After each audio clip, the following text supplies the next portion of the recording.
Selamat malam Tribuners, jumpa lagi bersama dengan saya Mutiara dalam tayangan berita terkini Lampung di Tribun Lampung. Kami akan menyajikan informasi menarik dan terkini untuk Anda dari berbagai daerah di Provinsi Lampung. Dan inilah berita terkini selengkapnya.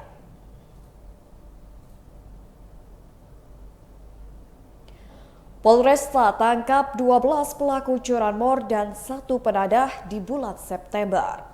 Polresta Bandar Lampung selama bulan September 2022 telah berhasil menangkap 12 pelaku pencurian kendaraan bermotor atau curanmor dan seorang penadah. 13 pelaku yang berhasil diringkus polisi itu berasal dari 15 kasus yang ditangani oleh Polresta Bandar Lampung dan Polsek Jajaran. Kapolresta Bandar Lampung Kombes Pol Ino Haryanto dalam konferensi pers pada Rabu 28 September 2022 mengatakan, para pelaku diamankan karena telah melakukan pencurian di wilayah hukum Polresta Bandar Lampung. Untuk kasus pertama dengan wilayah hukum Sukarame ada 5 pelaku di antaranya JA berusia 19 tahun, JI berusia 16 tahun, NB berusia 49 tahun, OT berusia 17 tahun, dan MH berusia 20 tahun, yang semuanya merupakan warga sekampung Udik, Lampung Timur. Dari 5 pelaku, 1 pelaku berinisial JA diberikan tindakan tegas terukur dikarenakan melakukan perlawanan saat hendak ditangkap. Kemudian TKP kedua di wilayah hukum Kedaton ada sebanyak 7 pelaku. Ketujuh pelaku itu diantaranya IW berusia 20 tahun, IG berusia 23 tahun, dan MR berusia 20 tahun yang merupakan warga Kedondong Pesawaran. Lalu RR berusia 20 tahun warga Raja Basa Jaya, Bandar Lampung, SF berusia 21 tahun warga Teluk Betung Selatan, DR berusia 28 tahun warga Lampung Tengah, dan VR berusia 29 tahun warga Bandar Lampung. Sedangkan untuk penadahnya berinisial DB yang berusia 30 tahun warga Tanjung Senang. Kombes Pol Ino mengatakan, modus yang dilakukan pelaku rata-rata merusak kunci stang motor korban yang sedang terparkir menggunakan kunci letter T. Selain itu, ada juga yang masuk ke rumah korban dengan merusak pintu, kemudian mengambil motornya dari dalam rumah. Adapun barang bukti yang diamankan diantaranya 14 unit motor, 2 STNK, 1 helm, dan 2 kunci letter T. Selain itu, Ino menjelaskan rata-rata pelaku menjual hasil curanmor melalui media sosial dengan sistem COD. Kini 12 pelaku curanmor dikenakan dengan pasal 363 ayat 1, 3E, 4E, 5E KUHP dengan ancaman hukuman maksimal 7 tahun penjara. Sedangkan tersangka penada melanggar pasal 480 ayat 1 dengan ancaman hukuman maksimal 4 tahun penjara.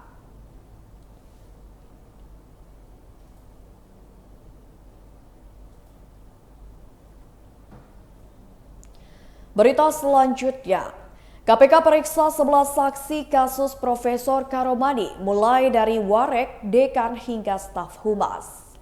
Komisi Pemberantasan Korupsi atau KPK kembali periksa 11 orang saksi dalam kasus yang menjerat mantan Rektor Universitas Lampung, Profesor Karomani. Hal tersebut disampaikan oleh Kabag Pemberitaan KPK Ali Fikri kepada Tribun Lampung pada Rabu 28 September 2022. Melalui sambungan telepon WhatsApp, Ali Fikri mengatakan, dengan pemeriksaan 11 orang saksi, maka KPK masih memperdalam kasus Profesor Karomani terkait penerimaan calon mahasiswa baru 2022 di Universitas Lampung. Ia mengatakan pemeriksaan dilakukan secara maraton di Polresta Bandar Lampung. Adapun para saksi yang diperiksa terbagi 2, ada yang sudah pernah diperiksa dan ada yang belum pernah diperiksa KPK. Para saksi tersebut diantaranya staf pembantu Rektor 1 Universitas Lampung Triwidioko, Dekan Fakultas Kedokteran, Profesor Diah Wulan Sumekar, dan Dekan FK Profesor Patuan Raja.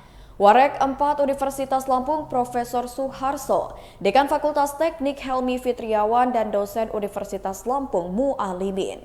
Kemudian Kabiro Perencanaan dan Humas Universitas Lampung Budi Sutomo, Dekan Fakultas Pertanian Profesor Irwan Sukribanua, dan Dekan FMIPA Suripto Dwi Yuwono. Lalu ada 2 saksi baru yang diperiksa, yakni Sekretaris Biro Perencanaan dan Hubungan Masyarakat Universitas Lampung, Shinta Agustina, dan BPP Biro Perencanaan dan Humas Unila, Nurhaiti BR Ginting. Dekan Fakultas Pertanian Profesor Irwan Sukribanua saat ditemui di Mapolresta Bandar Lampung mengatakan, benar dirinya dipanggil lagi KPK sebagai saksi. Ia berharap pemeriksaan ini adalah hari terakhir. Dirinya datang ke Mapolresta Bandar Lampung sekitar pukul 10:30 waktu Indonesia Barat. Profesor Irwan mengaku para saksi lain juga sudah ada di lantai atas untuk diperiksa. Ia mengaku kalau pemeriksaan masih seputar soal penerimaan mahasiswa baru. Saat ditanya berapa banyak pertanyaan yang diajukan, Irwan menjelaskan baru menyampaikan biodata saja.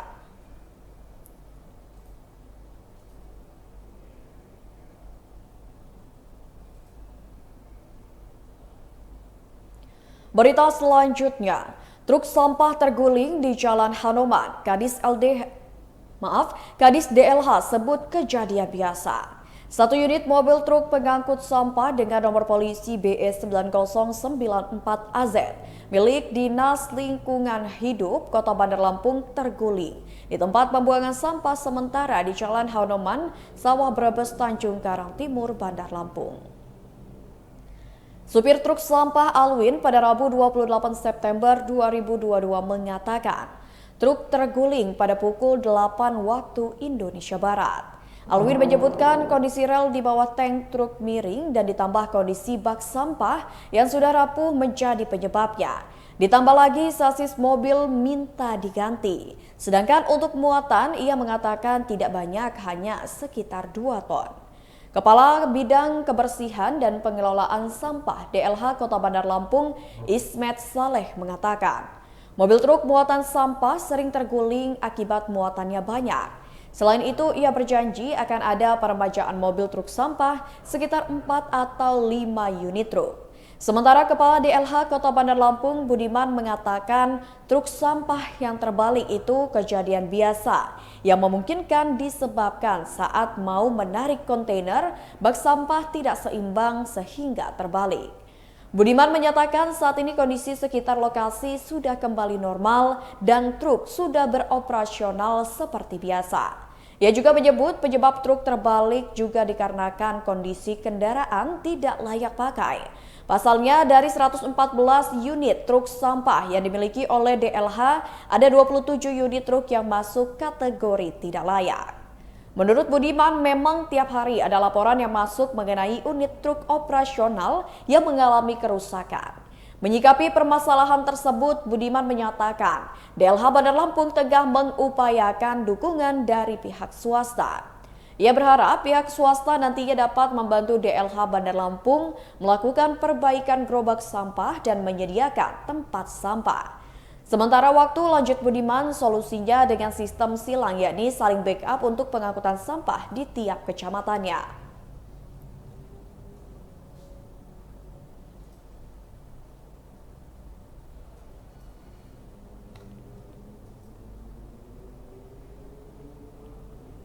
Berita selanjutnya, rumah dan motor milik warga Sepangjaya ludes terbakar. Rumah dan 1 unit motor milik Roland Johansen, warga Jalan Sultan Haji, Gang Cempedak Selatan, Sepangjaya, Labuan Ratu, Bandar Lampung, terbakar pada Selasa 27 September 2022 sore. Sekretaris Dinas Pemadam Kebakaran dan Penyelamatan Pemkot Bandar Lampung, Ahmad Husni mengatakan, pihaknya menerima terjadinya kebakaran oleh pelapor pada pukul 17:56 waktu Indonesia Barat. Ia mengatakan kejadiannya sebelum salat maghrib. Ahmad mengatakan pihaknya menerima laporan dari Nur Aini yang menyebut ada rumah di Sepangjaya yang terbakar. Tim damkar pun langsung bergegas menuju ke lokasi kejadian. Ternyata bukan saja rumah milik Roland yang terbakar, tetapi ada barang lainnya yang dilahap si jago merah, yakni motor korban juga ikut terbakar. Menurutnya di dalam rumah ada 5 orang dan semua bisa diselamatkan. Ahmad menyebut tidak ada korban jiwa dalam kejadian kebakaran tersebut. Namun ada satu korban atas nama Marco, yakni anak dari Roland yang mengalami luka ringan akibat kejadian tersebut. Ia mengatakan pemadaman selesai pada pukul 18:23 waktu Indonesia Barat dengan jumlah personil yang bertugas sebanyak 19 orang. Adapun unit mobil pemadam kebakaran yang dikerahkan ada sebanyak 4 mobil.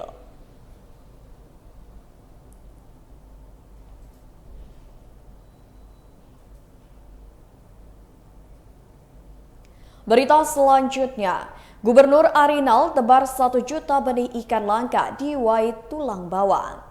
Gubernur Lampung Arinal Junaidi melakukan restocking dengan menebar 1 juta benih ikan langka endemik air tawar di Wai Tulang Bawang. Kegiatan berlangsung saat kunjungan kerja Gubernur Lampung di Kabupaten Tulang Bawang di wilayah Cakat Nyenyak, Kecamatan Menggala Timur, Tulang Bawang pada Rabu 29 September 2022. Adapun jenis ikan endemik air tawar yang ditebar yaitu jelabat, belida, dan baung. Berbagai jenis ikan tawar itu merupakan ikan endemik yang kini terancam punah keberadaannya di Wai Tulang Bawang. Padahal menurut Gubernur, ikan air tawar endemik itu merupakan kebanggaan masyarakat Lampung. Penyebabnya dikarenakan sedikit masyarakat yang ingin melestarikan ikan jenis tersebut. Ditambah lagi adanya pendangkalan aliran sungai seperti yang terjadi di Wai Tulang Bawang. Untuk itulah dibutuhkan upaya untuk melestarikan ikan endemik tersebut. Salah satunya dengan cara restocking jenis ikan yang hampir punah di Wai Tulang Bawang. Selain itu, pihak Kementerian Kelautan dan Perikanan juga telah mengingatkan bahwa ikan belida dan jelabat tidak boleh ditangkap. Tak hanya itu saja, Arinal mengatakan pihaknya sudah mulai melakukan normalisasi sungai di beberapa titik di Provinsi Lampung. Sementara itu, Bupati Tulang Bawang Winarti mengucapkan terima kasih atas penebaran 1 juta benih ikan oleh Gubernur Lampung Arinal Junaidi. Ia berharap benih ikan yang ditebar dapat berkembang dengan baik.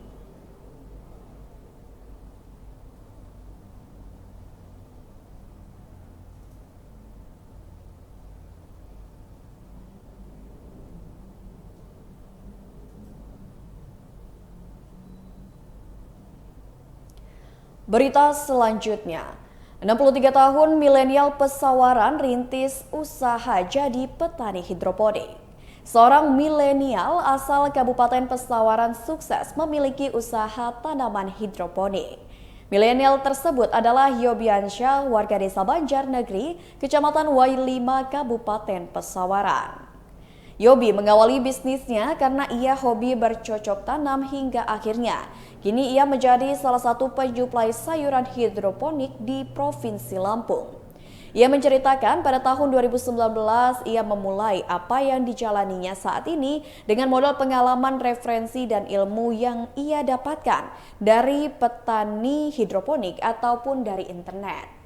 Awalnya dengan tabungan yang dimiliki, Yobi mulai membangun green home dan irigasi perairan hidroponik.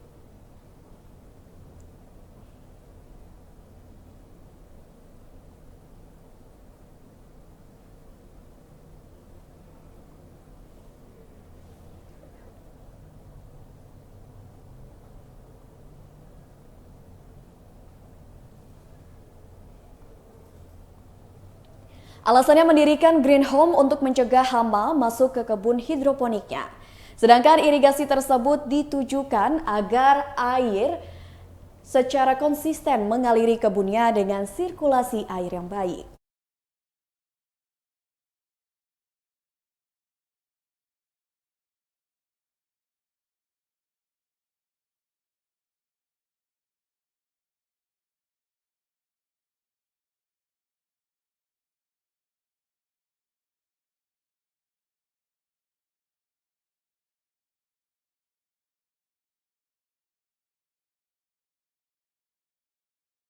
Mengalir terus-menerus dapat membuat sirkulasi air berputar. Ia pun menggunakan mesin air radiator untuk mengaliri 15 pipa paralon berdiameter 3 inch miliknya. Selanjutnya paralon yang dialiri air kemudian dilubangi untuk menjadi tempat meletakkan tanaman. Lubang-lubang itu berisi 1.500 tanaman pakcoy dan selada. Saat ini Yobi yang ditemui pada Rabu 28 September 2022 mengaku kedua tanaman tersebut akan mulai panen pada minggu depan. Biasanya mendekati masa panen, nutrisi perlu diberikan untuk mendapatkan kualitas tanaman yang baik. Selama ini Yobi berkebun hidroponik, ia sudah pernah menanam berbagai macam tanaman seperti kangkung, selada, bayam, tomat, sawi, dan pakcoy. Selama ini ia sudah mendapatkan keuntungan yang cukup lumayan. Pasalnya setiap panen 1 kg pakcoy dan selada dijualnya seharga Rp20.000. Dengan total panen mencapai 25 kg dari kedua tanaman tersebut. Kini Yobi juga bergabung dalam komunitas hidroponik Lampung sehingga diharapkan pasar bisa berkembang hingga tembus pasar nasional.